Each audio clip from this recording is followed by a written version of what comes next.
Бүгін Савай айыл өкмөтүнүн депутаттары жыйынга чогулуп, анда атайын пландалган маселелер каралмак. Бирок регламенттеги кезек боюнча талаш тартышуудан улам маселелер каралбай калды. А дегенде айылдык кеңештин депутаты эң биринчи ар түрдүү маселени кароону сунуштады. Сунуш келип атат. Биринчи отчет болбойбу? Биринчи ар түрдүү маселелерди киргизе алайлы, анан кийин отчет кана. Жок, биринчи отчет угулат, отчеттон кийин ана деп болот. Ошодон кийин депутаттар ар түрдүү маселени коюшка акысы бар да. Акысы бар.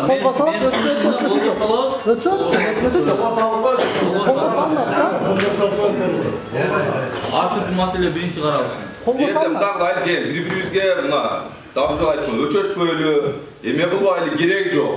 Итак, кыргыз халкы аз калып келбиз аке. Биз 6 миллион калып келбиз. Биздин жүргөн жолубуз да бир, иче турган суубуз да бир, жата турган жерибиз да бир. Бизде 4-чү маселени Жыйында айылдык кеңештин төрагасынын кызмат орду да каралмак. Бир канча кайым айтышуулар менен коштолгон бул жыйында маселелер каралбай эле жеке кызыкчылыктар тууралуу да кеп козголду. Ал ортодо депутаттар Савай айыл өкмөтүнүн башчысы Мунарбек Сайбидиновду жыйындан чыгып туруусун талап кылышты. Депутаттардын айтымында төрага Сайбидиновдун өкүл баласы болгон үчүн ал депутаттардын сөзүн укпай, өз алдынча чечим чыгара албайт деген пикирлерин айтышат. Ал тургай төрага кызматка мыйзамсыз келген деген кептерди да козгошту. Yok, bu yakın çıkıp etmedi. Bizde отчет басарып койсо. Отчет берип коелу. Шашылыш саат 12 болуп атат, иштеш керек.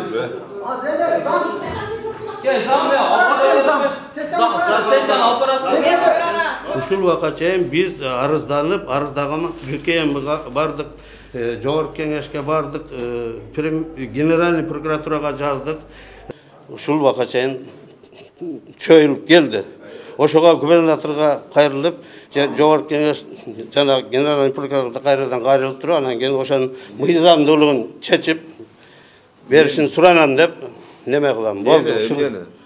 Жок, эч нерсе. Мен интервью берип атам бияка. Болду, күттүм мен. Күттүм. Эч нерсе берген. Жок, ошо не деп бердиңиз, айтсаңыз, угуп коеюн. Айтматов Ермамат, жергиликтүү кеңештин депутаты. Не болду? Не маселе? Жок, сен сурап берем. Мен ошо төраганын 54 күн барса кайрылды. Багында болсун. Замрека болсоңор, мындай эркек сиңер, эркекчи болсоңор аке. Бул мага чейин бекитип эле, кылып эле, жеп эле жүрдүңөр го, турабы? Ушул адамдын ашынан эле жеп жүрдүңөр го, турабы, тура эмеспи аке? Андай бек жок кылгала.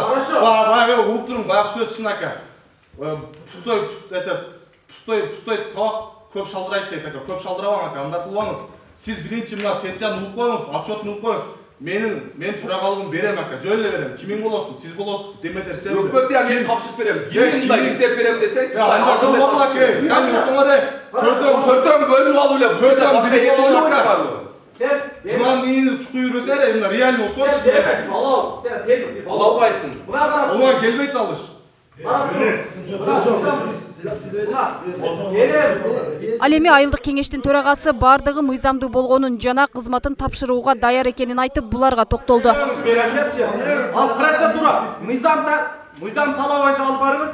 Анан бир маселеге токтолоюн. Бул жерде айтат, мыйзамсыз шайланды төрага дейт. Бүт нерсе мыйзамдуу. Анда буга чейин келип бюджети бекитип берген ушу депутаттар турабы? 2018'de бекитип берди, 2019'da бекитип берди. Турабы?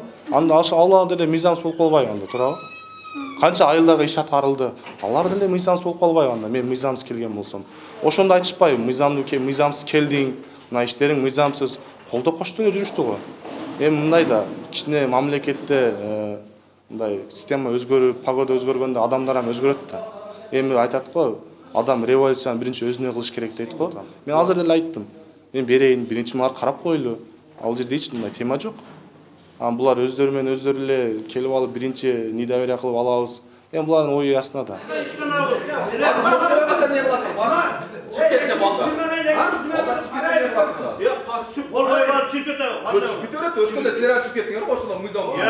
Отчет бергени келдим деген айыл өкмөт башчы депутаттар кайсы бир саясий күчтүн буйругун аткарып жатат деген пикирин билдирди. Анын айтымында жыйын тынч, ызы чуусуз өткөндө айылдагы бир канча маселелер чечилмек. Жогорку кеңештен ушундай дейт. Кайсы маселени карап, урматтуу депутаттар дейт. Өткөндө 5-inde болгон окуядан кийин келип туруп эле ошо айыл кеңештин депутаттары ушулар эле азыркы топлон кылгандар. келип талкалап, бүт баарын сындырып өкмөттүн ичинен. Биз арыз жазганбыз, бүгүнкү күндөн бери арыз турат, эч иш жүрбөй атат. Анан кел ушу жанагындай эле саясий, булардын артында кимдер турганын билебиз. Кайсы жогорку кеңеш депутаттар турганын билебиз полностью. Ошо артында только саясий да булардыкында. Ошо 4-5 ызылдап келатат, калган элдин көйгөйүн чечпей атат, көрдүңүз. Только ошо төрөганы иштен алыш керек, өкмөт иштен алыш керек. Пожалуйста дедим, мен иштесе, пожалуйста иштеп берсин, келип иштеп берсин өкмөт. Мен келгенде бюджет абжол айтып коеюн. Бюджет 14 миллион болчу, бүгүнкүндө 29 миллион көтөрүлдү.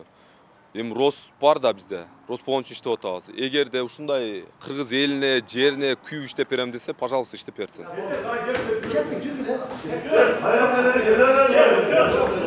Ызы чуу менен коштолгон бул жыйындын жыйынтыгында эч кандай маселе чечилген жок. Эми жергиликтүү депутаттар кайсы күнү чогулуп, кайсыл күнү маселени алып чыгышат белгисиз бойдон калууда. Мимоза Жаныбек кызы, Айбек Үсөнұлы, Мирбек Кунобаев, Ынтымак. Незаконно болуп калды мына жерде.